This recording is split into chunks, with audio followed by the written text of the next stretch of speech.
हर साल 20 लाख बच्चे नए इनरोल्ड होंगे और दूसरी तरफ 40,000 कॉलेज आप बंद करने वाले हैं। और नई शिक्षा नीति में आप कह रहे हैं 100 बाहर के इंस्टीट्यूट आकर के भारत में अपने शाखाएं खोलेंगे।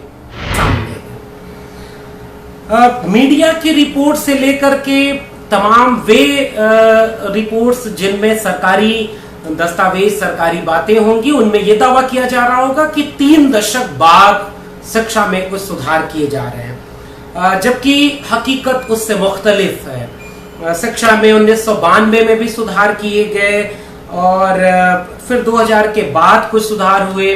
हर 2-3 साल में कुछ न कुछ प्रावधान ऐसे आते रहे जिससे 1986 की शिक्षा नीति में ठीक ठाक बदलाव होता रहा। बेशक आमूलचूल बदलाव नहीं हुआ, उस लिहाज से यह 2000 नई शिक्षा नीति 2020 इस मामले में नई हो सकती है। पूरा दस्तावेज चूंकि मेरे सामने है और मैं उस पे सिलसिलेवार कुछ पढ़ के बताऊं और एक एक चीज पे बात करूं, ये मुनासिब नहीं है, ये बहुत मुश्किल है हमारी बहुत छोटी सी फेसबुक लाइव की बातचीत में। तो शुरू में ही मैं स्पष्ट कर देना चाहता हूं कि मैं जो कुछ भी बात करूंगा उसमें जरूरी नहीं कि सारे मसले आ जाएं, कुछ बातें रह सकती हैं।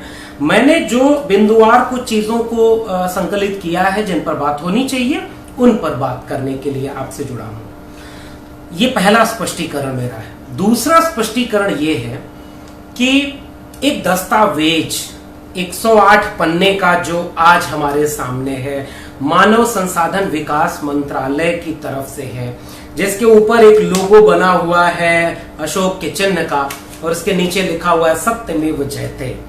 उसके नीचे राष्ट्रीय शिक्षा नीति 2020। उसके उस 108 पन्ने के दस्तावेज पर, जिसे प्रारूप कहा जा रहा है, जिसे ड्राफ्ट कहा जा रहा है, जिसे अभी संसद में बहस के लिए रखा जाना है, जब संसद में ये पास हो जाएगा तब ये कानून बनेगा। तो अभी इसकी कुछ औपचारिकताएं पूरी हैं, लेकिन आपदा को अवसर में बनाने की जो संकल्पना है, उस लिहाज से एक तरफ राफेल पर पूरा देश बहस कर रहा है, दूसरी तरफ राम मंदिर बन रहा है।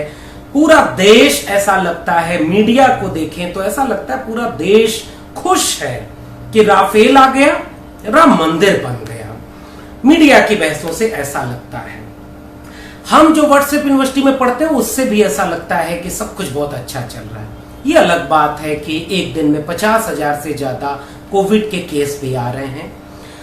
एक बात जो शुरू में ही कहूं वो अगली बातचीत से हमसे जुड़ेगी कि पेंडेमिक, इस पेंडेमिक की सिचुएशन में वैश्विक आपदा ने भारत की प्राथमिक स्वास्थ्य सुविधाओं और उच्च स्वास्थ्य सुविधाओं और स्वास्थ्य से जुड़े संस्थानों की हकीकत हमारे सामने खोल करके रख दी।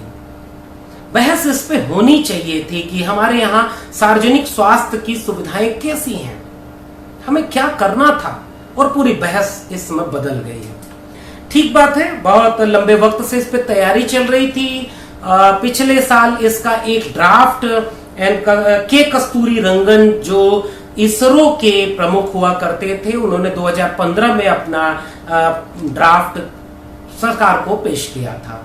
और आपको याद होगा शायद उस ड्राफ्ट में एक प्रावधान था कि पूरे देश में हिंदी एक अनिवार्य भाषा के तौर पर पढ़ाई जाएगी, जिसको लेकर के खासी मजम्मत हुई और उसके बाद उसको लेकर के विवाद हुआ। और जो अब हमारे सामने, जिसे कैबिनेट ने पास किया है और दस्तावेज के रूप में आज हमारे पास मिला है 108 पन्ने का नई शिक्षा नीति या राष्ट्रीय शिक्षा नीति का दस्तावेज, इसमें वह प्रावधान हटा दिया गया है।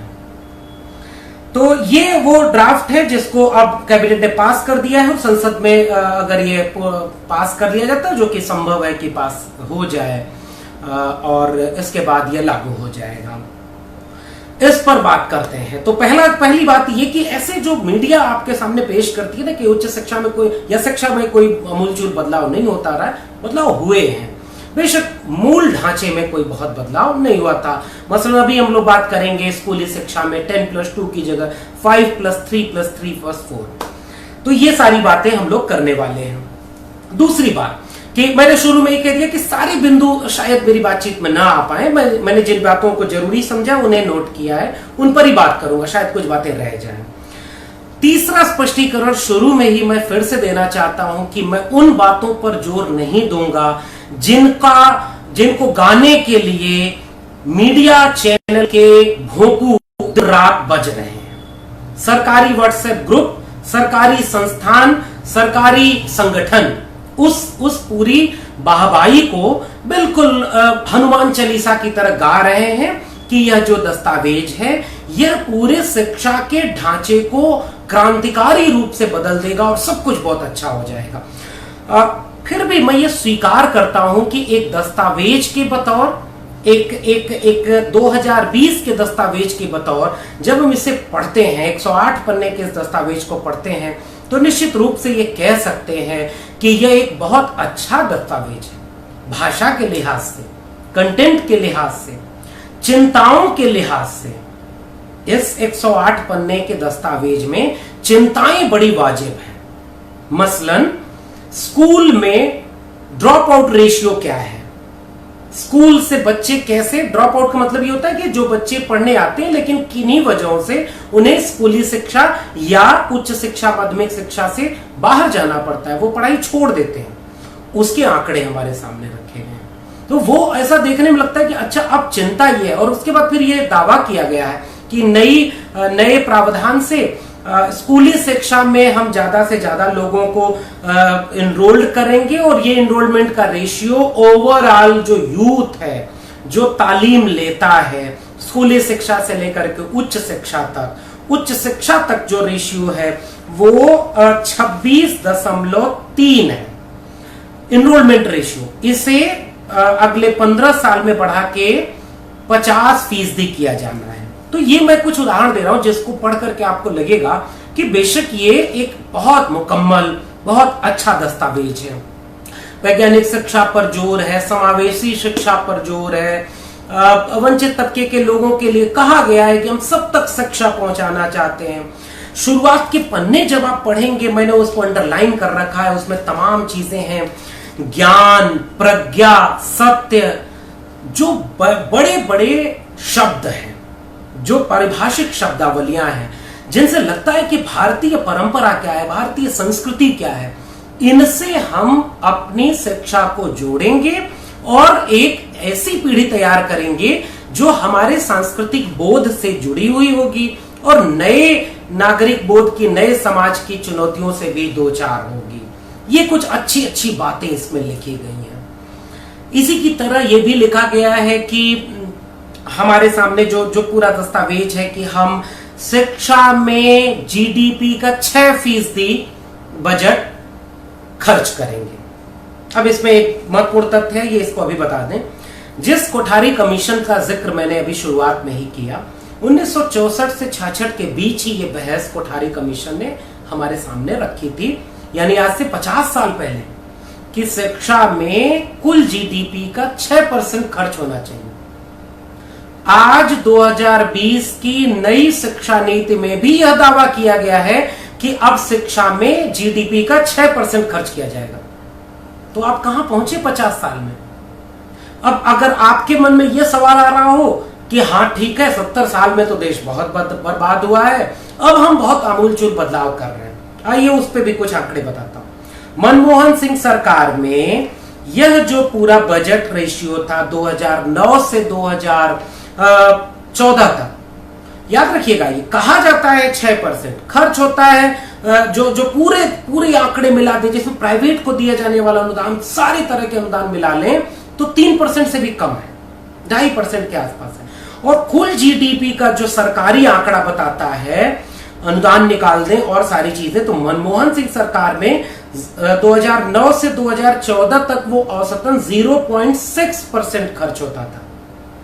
पिछले 2014 से 2019 तक वो पहले घट करके 0.53% हुआ और 19 के बाद 20 तक आते आते वो 0.49% है। यानी आपने 6 साल में जो बजट कटौती की है, यह भी जीडीपी का घटता हुआ रेशियो दिखा रहा है कि आप शिक्षा में कम खर्च कर रहे हैं। और दावा ये किया जाएगा कि अब जीडीपी का 6% खर्च होगा। तो ये कुछ अच्छी बातें, जैसे कि नागरिक बोध, मूल्य बोध, नवोन्मेष की प्रक्रिया होगी, पुरातन सनातनी मूल्यों के साथ नई चुनौतियों को जोड़ा जाएगा। भाषा की लच्छेदार प्रस्तुति में यह दस्तावेज निश्चित रूप से क्रांतिकारी दिखता है, बेहद आमूलचूल परिवर्तन करने वाला दिखता है, और एक ऐसा दस्तावेज है जिससे लगता है कि हाँ, अब जो नए भारत का युवा होगा, जो अब पढ़ाई करने आएगा, वो तो एकदम क्रांतिकारी होगा, उसको तुरंत रोजगार मिल जाएगा, जो भी पढ़ने का हिमायती होगा उसको तुरंत स्कूली शिक्षा मिल जाएगी, उसे तुरंत विश्वविद्यालय मिल जाएगा, जो जैसी शिक्षा पाना चाहेगा वैसे शिक्षा पाएगा। यह दावा, यह नई शिक्षा नीति का 108 पन्ने का ये पूरा दस्तावेज हमारे सामने रखता है। तो ये सब बातों को अब मैं रहने देता हूं, जिस पर सरकारी तंत्र, सरकारी संस्थान, बिकी हुई मीडिया रोज गाना गा रही है पिछले 24 से 48 घंटे में कि कितना क्रांतिकारी बदलाव ला रहा है। ठीक है, चलिए अब हम लोग आते हैं कि इस पे कुछ क्या क्या चीजें चल रही हैं। चलिए शुरू करते हैं इस पूरे मामले से कि शुरुआत यहां से की जाए कि पहली बात तो ये कि शिक्षा को लेकर के जो भी नीतियां बनती है, हमें लगता है कि हमारे देश में तय होता है। हम भीतर की चुनौतियों को समझते हैं, स्कूल में कौन अच्छी शिक्षा नहीं पाया, कौन स्कूली शिक्षा में क्या दिक्कतें हैं, माध्यमिक में क्या है, उच्च शिक्षा में क्या है, हम इसका विश्लेषण करते हैं। जो दावा इस रिपोर्ट में भी किया गया है कि हमने पूरे भारत से सूचनाएं इकट्ठा की हैं, हर अलग अलग तबके से सैंपल लिया है, राय ली है। तो यह राय भी ली गई है कि के कस्तूरी रंगन जो इसरो के प्रमुख थे, उन्होंने संघ के लोगों से भी राय ली, और संघ के लोगों ने ही कहा था कि हिंदी को अनिवार्य करिए, और उन्होंने स्वीकार कर लिया। और यही कस्तूरी रंगन का मैं इंटरव्यू देख रहा था, ये दावा कर रहे हैं कि पुरातन सांस्कृतिक मूल्यों को पढ़ाना वैज्ञानिक चेतना से विरोधी भाव नहीं है। तो आप क्या यह पढ़ाएंगे कि पुनर्जन्म होता है, वर्ण व्यवस्था होती है, और जाति व्यवस्था कितनी अच्छी है, समाज को स्थिर बनाए रखने के लिए वर्णाश्रम व्यवस्था कितनी अच्छी है? आज भी तो चल रहा है ना। मैं सती प्रथा का जिक्र नहीं कर रहा हूं, मैं विधवा विवाह, बहुविवाह की बात नहीं कर रहा हूं, जिसको आप ये कहेंगे कि हमने नए भारत में उसे तो छोड़ दिया। जाति तो आज भी चल रही है। तो क्या पुरातन संस्कृति के इन मूल्यों को वैज्ञानिक संस्कृति के सामने रख करके पढ़ाएंगे? ये सब चीजें आपने छोड़ दी हैं। तो इस दस्तावेज में बहुत सारी ऐसी चीजें हैं जिनको अभी इंटरप्रेट नहीं किया गया है। हो सकता है सरकार बाद में समय समय पर एक एक चीज को खोले। इसमें लच्छेदार भाषा है, इसमें एक खाका बना के दे दिया गया है कि बहुत आमूलचूल बदलाव आ रहा है। चलिए आगे बढ़ते हैं। तो ये सारी बातें, मूल्यबोध और सारी चीजें। तो मैं जिस पॉइंट को कह रहा था, ये सबसे अहम पॉइंट है जिसको आपको समझना चाहिए कि आपकी चुनौतियों के बीच से, आपकी चुनौतियों और मुश्किलों को दूर करने के लिए ये सरकारें नीतियां बनाती हो, ऐसा नहीं है। अगर आप सोच रहे हो तो प्लीज इसे निर्धार कर दीजिए। गेट्स का नाम सुना होगा, general agreements trades and service. WTO के दबाव में जब भारत ने यह general agreement trade and services कर दिया सिग्नेचर, इसके बाद से वैश्विक ताकतों का हस्तक्षेप इस पर होता है कि आप अपने देश की बड़ी पॉलिसी कैसे बनाते हैं। इसलिए ये भ्रम में मत रखिएगा कि आपको हित में रखते हुए ये सारी चीजें की जा रही है। नहीं, ये WTO का दबाव है। और इसका एक उदाहरण मैं आपके सामने देता हूं। भारत में विश्व के 100 प्रमुख यूनिवर्सिटीज या कॉलेजेस के कैंपस आपके देश के कैंपस में खोले जाएंगे, और अब इसके लिए FDI पूरी तरह से ओपन कर दिया गया है। विदेशी इंस्टीट्यूट भारत में आकर के अपनी शाखाएं खोल सकते हैं। याद करिए FDI, याद करिए खुदरा में FDI, याद करिए खुले बाजार की प्रक्रिया। 90 के बाद जो नियो लिबरल पॉलिसीज आई थी, उससे आपका बाजार खोल दिया गया। तो यह पॉलिसी बताती है कि शिक्षा भी बाजार की तरह खुली है। अब दावा तो ये किया गया कि हमारे भी संस्थान जाके विदेश में अपने अपनी शाखाएं खोलेंगे। आपका कोई संस्थान 300 टॉप विश्वविद्यालयों में दुनिया की रैंकिंग में नहीं है, तो वे दुनिया वाले आपके फिसड्डी संस्थानों की शाखाएं क्यों खोलेंगे? ये सवाल। तो शाखाएं कौन खोलेगा? जो टॉप रैंकिंग में है, वो आकर के भारत में शाखाएं खोलेंगे। तो Ashoka, Galgotia, lovely professional university पहले से चल रही थी, अब दुनिया के कई अलग अलग संस्थानों के यहां पर इंस्टीट्यूट खुलेंगे। तो ये एक चीज है जिसको आपको समझना चाहिए कि ऐसे वक्त में जब WTO के प्रेशर में आपने गेट्स पर साइन कर दिया, general agreement on trade and services, तो आपकी सारी policies open market, global market के प्रेशर में बनेगी, और जो आपके इस दस्तावेज में दिख रहा है। इस बात को याद रखिएगा कि आपकी चिंताएं प्रमुख नहीं होती, प्रमुख बिजनेस है, और ये सारी चीजें चल रही हैं। चलिए ठीक है, बिजनेस सब कुछ चल रहा है, तो उसको देखते हैं कि वो इसको प्रोटेक्ट कैसे करेंगे, जिसका दावा 108 पन्ने के इस दस्तावेज में किया गया है। अब आइए एक छोटा सा उदाहरण और देता हूं, फिर अपनी बातचीत में उन दो हिस्सों में चलूंगा। एक हिस्सा होगा स्कूली शिक्षा का, और मेरा ज्यादा बड़ी चिंता का हिस्सा होगा उच्च शिक्षा का, जिसमें मैं कोशिश करूंगा कि मैं बात कर सकूं उच्च शिक्षा में क्या क्या बदलाव लाए गए हैं, इस पर बात करने का। ठीक है, तो आइए एक दो आंकड़े और आपसे साझा करता हूं, और उसके जरिए मैं कोशिश करता हूं कि कुछ और चीजें आपके सामने आए। तो विश्व के बड़े संस्थान 100 होंगे जो भारत में आकर के अपनी शाखाएं खोलेंगे। अब एक आंकड़ा देखिए, जिस वक्त अब पहले कितने संस्थान बंद हुए हैं। अखिल भारतीय तकनीकी शिक्षा परिषद, ध्यान से सुनिएगा, अखिल भारतीय तकनीकी शिक्षा परिषद, इसका एक सर्वे है जिसके आंकड़े मैं आपके सामने रख रहा हूं। कितने सरकारी संस्थान बंद किए गए हैं 2014 के बाद से। 2014-15 में 77, 15-16 में 126, 16-17 में 173, 17-18 में 134, 18-19 में 99, 19-20 में 92, और अभी 4 महीने की पेंडेमिक की सिचुएशन में 80 इंस्टीट्यूट, जो आंकड़ा बता रहा है अखिल भारतीय तकनीकी शिक्षा परिषद, इतने यानी 762 कॉलेजेस, इंस्टीट्यूट बंद किए जा चुके हैं 2014 से अब तक, और इनके लाइसेंस रद्द किए गए, जिनमें 69,000 सीटें काट दी गई, सीटें हटा दी गई। इनकी जगह पर 164 नए लाइसेंस दिए गए नई जगहों को, जिनमें 39,000 नई सीटें भरी गई। तो चरित्र बदल गया पब्लिक फंडेड से प्राइवेट सेक्टर की तरफ। यह आंकड़ा फिर से रिपीट कर रहा हूं, अखिल भारतीय तकनीक शिक्षा परिषद। तो 14 से 19 तक आपने 762 इंस्टीट्यूट एक सेक्टर का बंद किया है, और नई शिक्षा नीति में आप कह रहे हैं 100 बाहर के इंस्टीट्यूट आकर के भारत में अपने शाखाएं खोलेंगे। तो याद करिए, प्रधानमंत्री जी जब यह बोलते हैं कि 3 महीने तक हमने 80 करोड़ लोगों तक, 3 महीने तक दिया, अगले 3 महीने यानी 6 महीने तक 5 किलो चावल, 5 किलो गेहूं, 1 किलो चना दे करके 80 करोड़ आबादी को हम दोनों पेट का भोजन दे रहे हैं। 125, 130, 35 करोड़ आबादी है। 80 करोड़ लोग सरकार के दिए हुए राशन पर इस 6 महीने में पेट भर रहे हैं। हम क्या करने वाले हैं नई शिक्षा नीति से? एक वर्ण व्यवस्था खींचने वाले हैं, विश्वविद्यालयों की वर्ण व्यवस्था।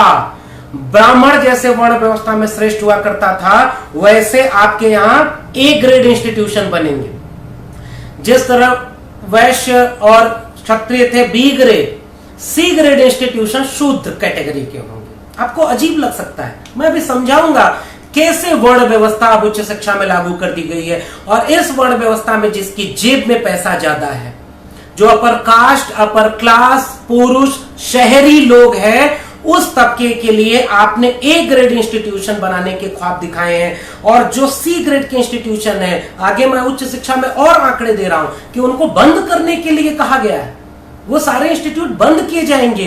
तो ये जो 100 ग्लोबल यूनिवर्सिटीज की शाखाएं खोली जाएंगी, वो किसके लिए है? सवाल आपके लिए। तो आपके इतने आंकड़े बंद किए गए। एक आंकड़ा और दे रहा हूं, कैसे कैसे नए कोर्स खोले जा रहे हैं, बंद किए जा रहे हैं। एक आंकड़ा और दे रहा हूं, डीयू का अपना आंकड़ा दे रहा हूं। इसमें 2017-18 और 18-19 में एक नया सिलेबस लॉन्च किया गया था, नैनो साइंस और नैनो टेक्नोलॉजी का, जिसमें 80 से 90 लाख रुपए का बजट था, और 2 से 3 साल में 29 लाख रुपए इसके खर्च किए गए। और अब ये दोनों पाठ्यक्रम बंद किए जा चुके हैं। इतना खर्च करने के बाद ये पाठ्यक्रम नहीं यूजफुल हुए, बंद कर दिए गए। ऐसे ही चीजें होंगी, और वर्ण व्यवस्था की जो सबसे टॉप चीजें होंगी वो सारी चीजें बंद होंगी। तो 80 करोड़ आबादी जब 5 किलो चावल, 5 किलो गेहूं, 1 किलो चने पर निर्भर है, तो उसके लिए कैसे।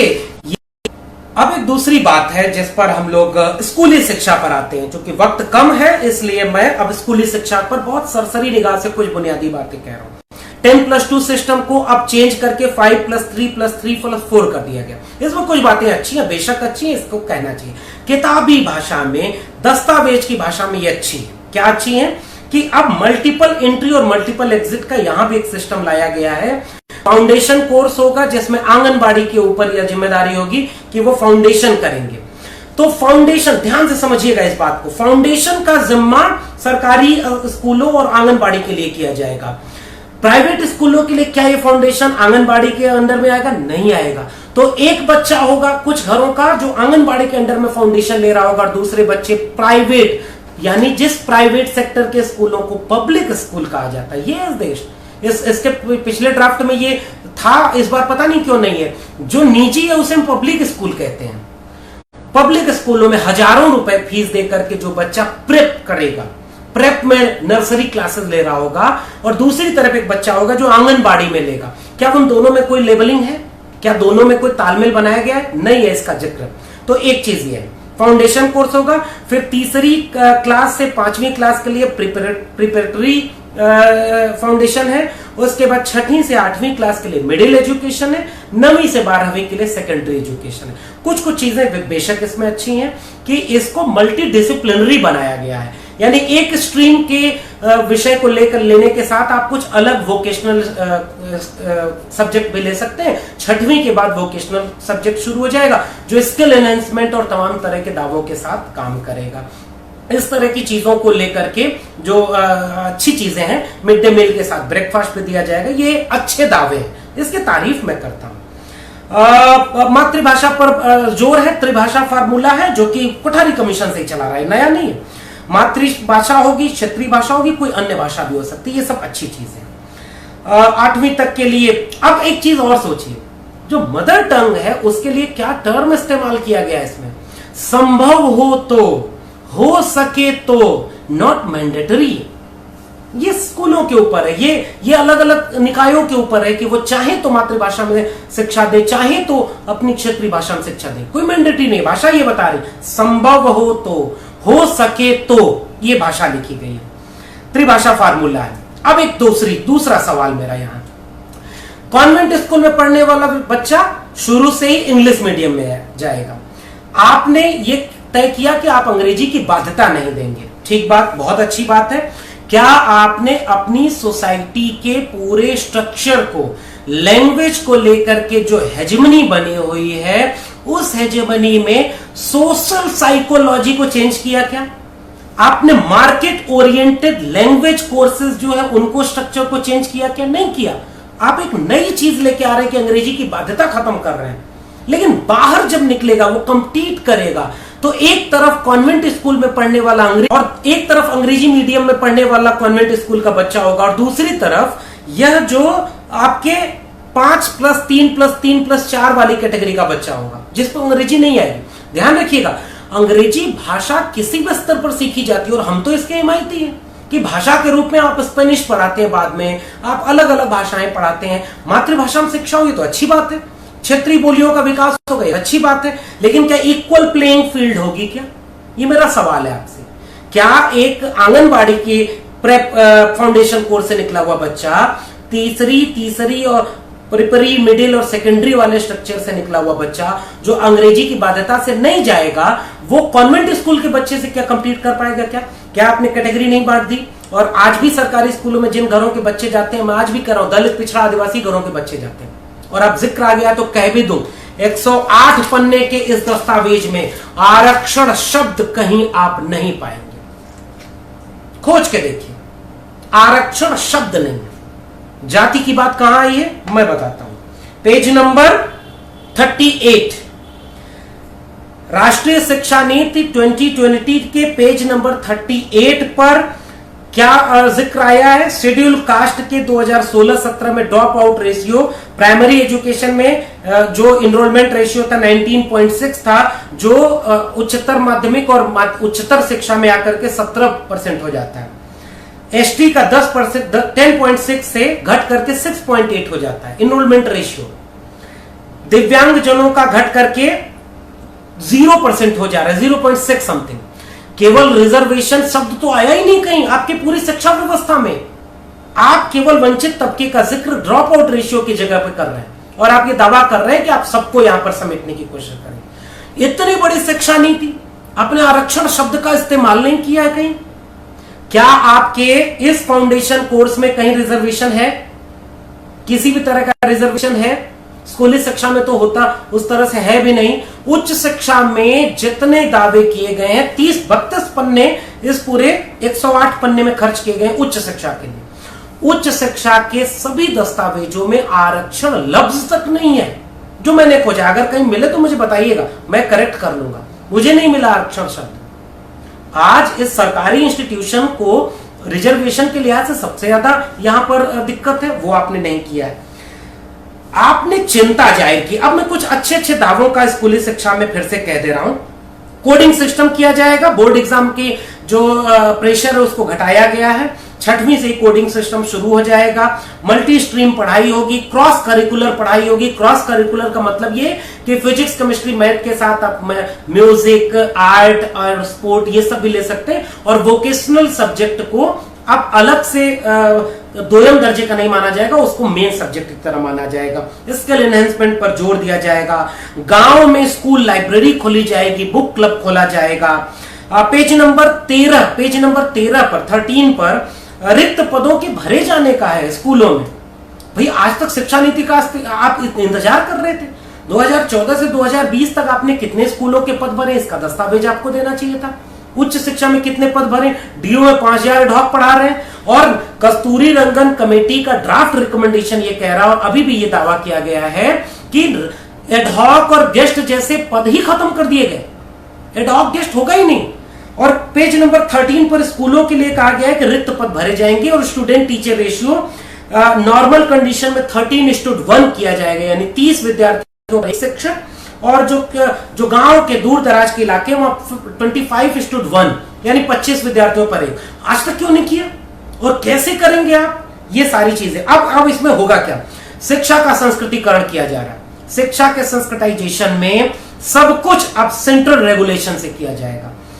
1,05,000 स्कूल हैं भारत में ऐसे जो एक शिक्षक से चल रहे हैं।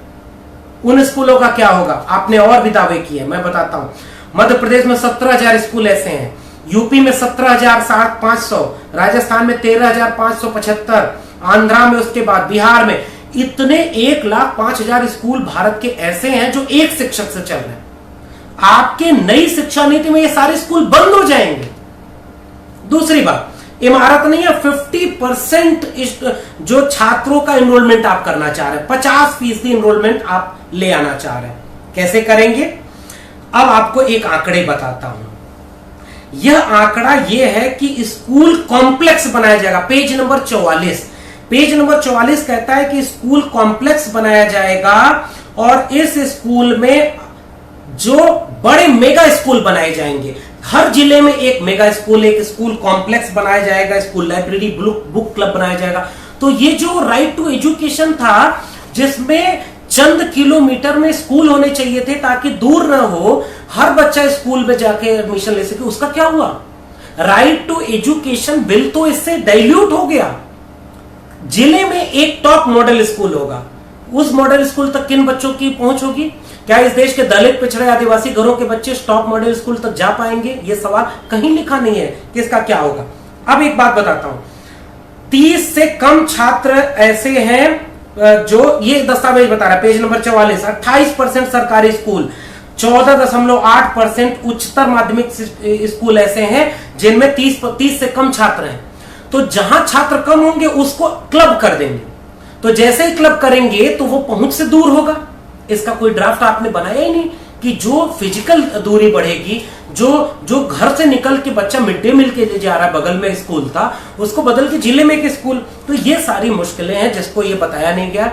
स्कूलों में इमारतें नहीं है, कहीं बजट एलोकेशन में बाइफर्केशन नहीं है कि शिक्षकों की नियुक्ति पर कितना खर्च करेंगे। प्राथमिक स्कूल में शिक्षा मित्र 1.5 लाख से ज्यादा केवल यूपी में, देश भर में ठेके पर रखे गए शिक्षक हैं। क्या आप उन शिक्षकों को पहले परमानेंट करेंगे, उसके बाद आप नई चीजों को भरेंगे? ये आपने कहीं लिखा है क्या सारे पदों पर परमानेंट अपॉइंटमेंट हो जाएगा उसके बाद आप इनको हटाएंगे या पहले हटा देंगे?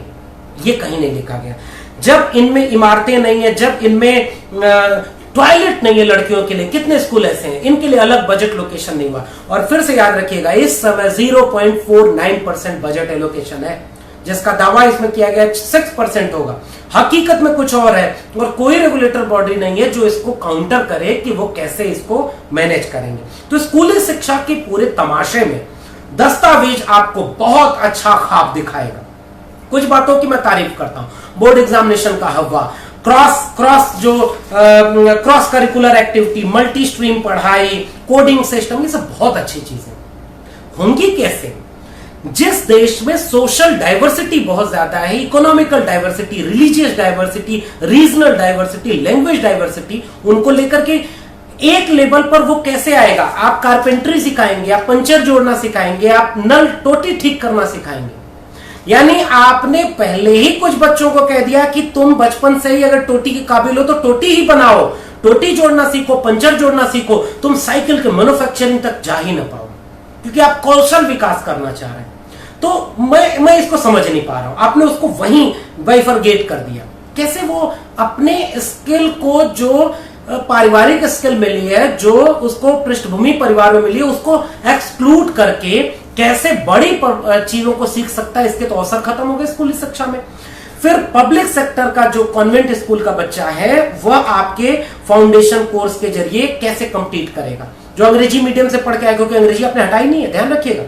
कहीं ये नहीं लिखा है कि अंग्रेजी की शिक्षा बंद होगी, ये लिखा है संभव हो तो मातृभाषा की शिक्षा दें। तो इन दोनों बच्चों में कंपटीशन कैसे होगा?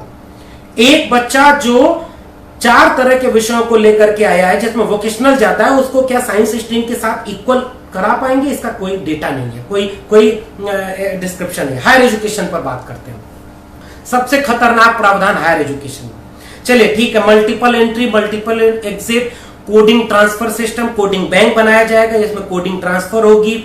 सर्टिफिकेट कोर्स होगा 4 साल का, आप ये बना दिया गया है, जिसमें फर्स्ट ईयर 1 साल पूरा करने पर सर्टिफिकेट मिलेगा, 2 साल पे डिप्लोमा, 3 साल पे डिग्री सर्टिफिकेट मिलेगा। और 2035 तक, पेज नंबर 53 ये बताता है कि ग्रॉस एनरोलमेंट रेशियो जो 26.3% है, उसको 2035 तक यानी अगले 15 साल में 50% करना है। यानी हर साल 20 लाख नए बच्चों का एनरोलमेंट करना है। मल्टी डिसिप्लिनरी सिस्टम होगा, ग्रेडेड ऑटोनॉमी। अब ये एक बात समझिएगा, graded autonomy page number 81, page number 81 पर ग्रेडेड ऑटोनॉमी। ग्रेडेड ऑटोनॉमी कहती है 3 तरह की ऑटोनॉमी दी जाएगी, academic autonomy, academic, administrative and financial. 3 तरह की ऑटोनॉमी दी जाएगी, 3 तरह के ग्रेडिंग सिस्टम होगा। जो ए ग्रेड का जो विश्वविद्यालय होगा, यही है वर्ण व्यवस्था। विश्वविद्यालयों की, डिग्री कॉलेजेस की वर्ण व्यवस्था अब बन रही है। और साफ साफ समझ लीजिए, आप अगर दलित पिछड़े आदिवासी हैं तो आप सी ग्रेड में पढ़ेंगे, मैं बता रहा हूं कैसे।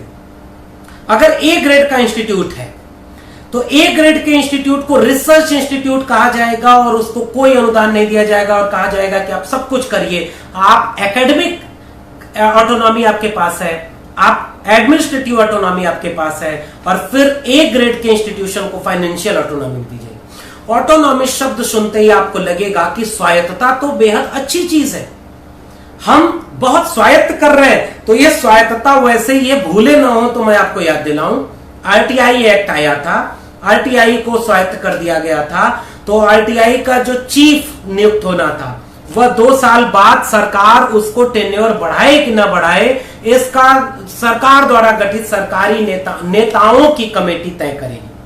तो 2 साल में आरटीआई वाला व्यक्ति कोई ऐसा फैसला करेगा क्या कि जो सरकार के खिलाफ हो, क्योंकि 2 साल बाद उसे परमानेंट होना है।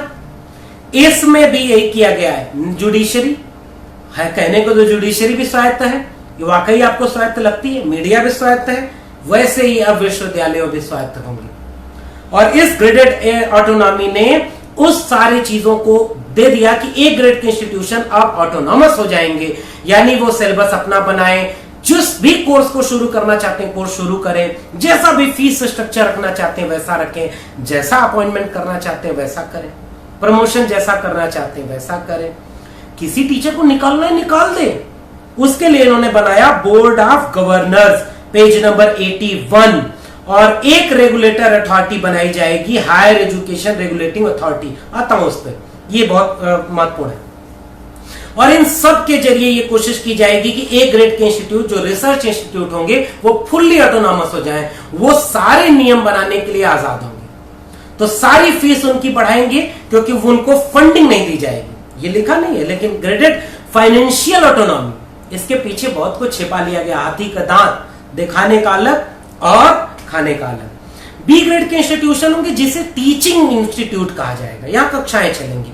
बी ग्रेड के इंस्टीट्यूशन पर यह प्रेशर बनाया जाएगा कि आप इतना अच्छा करिए कि ए ग्रेड में तब्दील होइए, ताकि आपको भी academic autonomy, administrative autonomy and financial autonomy हम दें।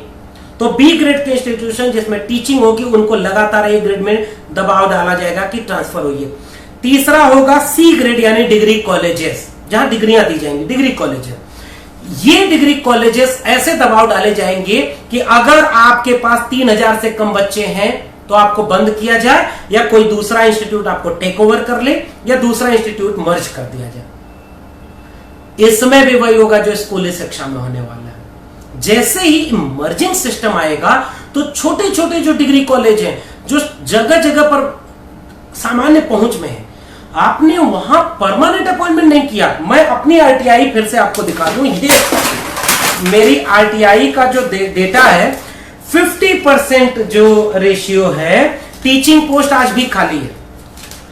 इस आरटीआई में आज भी कहा गया है कि 50% टीचिंग पोस्ट वैकेंट है। 108 पन्ने के दस्तावेज में कहीं आपने नहीं कहा, आपने कहा है कि रेगुलेटिंग अथॉरिटी बनाएंगे और जल्दी ही परमानेंट करेंगे। कहीं एडॉक गेस्ट को निकाल के नहीं, क्योंकि कस्तूरी रंगन कमेटी तो कह रही है एडॉक गेस्ट का कोई इसमें सिस्टम ही नहीं होगा, तो ये आप क्या करेंगे? आपके 50% पोस्ट वैकेंट है, वहां पर इमारतें नहीं है। अब आप क्या करेंगे? उन सारे इंस्टीट्यूट को बंद करेंगे। 50,000 कॉलेज ऐसे हैं, पूरा आप डेटा आपको बताता हूं। 512 सरकारी इंस्टीट्यूट ऐसे हैं जो जिसे टीचिंग इंस्टीट्यूट या रिसर्च इंस्टीट्यूट के लेवल पर माना जा सकता है। 277 निजी इंस्टीट्यूट ऐसे हैं जो यूनिवर्सिटी लेवल पे 800 के आसपास हैं। इनके ऊपर प्रेशर होगा कि आप बी ग्रेड के हैं तो ए ग्रेड में तब्दील होइए और आपको सब तरह की ऑटोनॉमी दे दी जाएगी, आप कुछ भी करने को आजाद है। टीचर को रखना रखिए, निकालना निकाल दीजिए, कोई बोलने वाला नहीं।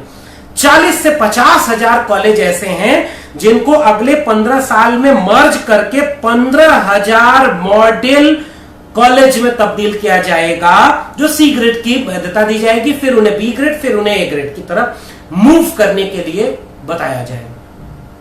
50,000 कॉलेजेस में से 15,000 बाकी तो बंद हो गए। ये तो आपने कहीं इसमें खुल के नहीं बताया। और ये जो भोंपू मीडिया बना हुआ है, जो सरकारी संगठन के लोग हैं, एक बार इसमें बताइए ना आप लोग, ये डिग्री कॉलेज क्यों बंद करेंगे आप? क्योंकि बच्चे कम हैं, टीचर कम है, आप उनमें इंफ्रास्ट्रक्चर नहीं बढ़ाएंगे। जबकि फिर से याद रखिए एक छोटा सा आंकड़ा, 2035 तक 50% इनरोलमेंट रेशियो आपको करना है, ये आपका टारगेट है। यानी हर साल 15 साल तक 20 लाख 3 करोड़ बच्चे इनरोल्ड होने, हर साल 20 लाख बच्चे नए इनरोल्ड होंगे, और दूसरी तरफ 40,000 कॉलेज आप बंद करने वाले हैं। क्या कंट्राडिक्शन है? वैसे स्कूलों में 50% इनरोलमेंट रेशियो बनाया जाएगा, जबकि छोटे छोटे स्कूलों को बंद करके मेगा स्कूल या सेंट्रल स्कूल की तरह जिले के लेवल पर मर्ज किया जाएगा। क्या कंट्राडिक्शन है भाई? तो अब क्या इसका विकल्प है? ये इसके शिक्षा नीति में आखिरी में है, आइएगा, याद रखिएगा। बीच में फिर से कह रहा हूं, कोई आरक्षण का जिक्र इस पूरे राष्ट्रीय शिक्षा नीति में कहीं नहीं है। देश का दलित, पिछड़ा, आदिवासी, अल्पसंख्यक, पसमानदा कहां पर है? ये शिक्षा नीति पढ़े और जाएं, ये ओबीसी एससी एसटी वाले मंदिर बनाए। नई शिक्षा नीति कहीं रिजर्वेशन का जिक्र नहीं कर रही, ध्यान रखिएगा। हो तो मुझे खोज के दिखाइएगा। आप ये मत कहिएगा ये गरीब बच्चों के लिए ये education system, grading system, multiple disciplinary system, cross syllabus, cross regulation system, ये सब दलित पिछड़े आदिवासियों के लिए है। दलित पिछड़े आदिवासियों के इंस्टीट्यूशन बंद हैं, ये आपका आंकड़ा कह रहा है। 15,000 सी ग्रेड के इंस्टीट्यूशन बनाने हैं 50,000 में से कम करके, ये सारे कॉलेज बंद होने हैं। अब इसके डेटा आपके सामने है। Page number 81, board of governors. Board of governors में सरकारी हस्तक्षेप से, सरकारी नियंत्रण से नई एक टीम बनाई जाएगी जो टीचर का अपॉइंटमेंट, टीचर का प्रमोशन, टीचर का पे स्केल, कोर्स का स्ट्रक्चर, सिलेबस का स्ट्रक्चर, कौन सा नया पाठ्यक्रम लाया जाए, कौन सा फाइनेंशियल पाठ्यक्रम हो, कितना भी हो, यह सब कुछ करने का अधिकार किसको? बोर्ड ऑफ गवर्नर्स को। फिर बोर्ड ऑफ गवर्नर्स ने तो सारी ऑटोनॉमी सेंट्रलाइज कर दी। आपने पूरे हायर एजुकेशन के स्ट्रक्चर को सेंट्रलाइज कर दिया। ये आप छिपा रहे हैं, ये भोंपू बने हुए लोग इन बातों पर नहीं जा रहे हैं। अब इसका स्ट्रक्चर देखिए कैसे स्ट्रक्चर बना हुआ है। अच्छा, यहां एक छोटी सी बात और कह दूं, जो कॉलेजेस बंद किए जाएंगे, स्कूल बंद किए जाएंगे, इसके बाद क्या होगा पता है? Single regulator. Page number 97, page number 99, new education policy, page number 97, online education. दो तरह का स्ट्रक्चर बनाया जाएगा और इस दो तरह के स्ट्रक्चर में अब आपके सामने मैं बताता हूं। पेज नंबर 91 क्या कह रहा है? ऑनलाइन एजुकेशन और बाई पोलर रहेगा, जहां बच्चों की पहुंच कॉलेज, ये टॉप क्लास के 15,000 डिग्री कॉलेज तक नहीं होगी या जिले लेवल के उस मेगा स्कूल तक नहीं होगी, उनके लिए ऑनलाइन क्लासेस चलाई जाएंगी। दलित पिछड़े आदिवासी घरों के बच्चों, अभी आपने कुछ दिन पहले खबर पढ़ी थी कि नहीं, 6,000 रुपए की गाय बेची तब जाकर के स्मार्टफोन अपने बेटी को दिया था। ऑनलाइन क्लासेस आपके लिए चलाए जाएंगे। डिग्री कॉलेज 40,000 डिग्री कॉलेज बंद होंगे, 15,000 डिग्री कॉलेज सी ग्रेड में ट्रांसफर किए जाएंगे। आप विद डेटा बात कर रहा हूं। और जिनके पास दूसरा अचीवमेंट है, जो अचीवेबल है, जो उन कॉलेज तक फिजिकली पहुंच सकता है, उनके लिए क्लासरूम स्टडी होगी।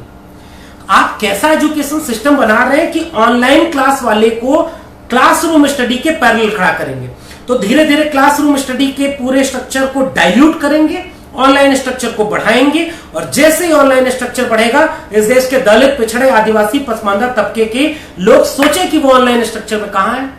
97% जो पूरा इंटरनेट का यूजर सिस्टम है वो शहरों में है, मेट्रोपॉलिटन है, कस्बों में है, गांव में नहीं है। तो गांव तक आपकी शिक्षा तो पहुंची नहीं, आपकी शिक्षा आपके हाथ से छीन ली गई है। न्यू एजुकेशन पॉलिसी को इसीलिए किसी ने बहुत अच्छा टर्म दिया है, न्यू एजुकेशन पॉलिसी को न्यू एक्सक्लूजन पॉलिसी कही जा रही है। आपके बच्चों के हाथ से शिक्षा छीनी जा रही है। अभी आपको गोदी मीडिया नहीं बताएगा। अगर आपने अभी तक हमारा चैनल सब्सक्राइब नहीं किया है तो सब्सक्राइब करें और घंटी का बटन बिल्कुल भी दबाना ना भूलें, ताकि सभी लेटेस्ट खबरें पहुंच सकें आप पे सबसे पहले।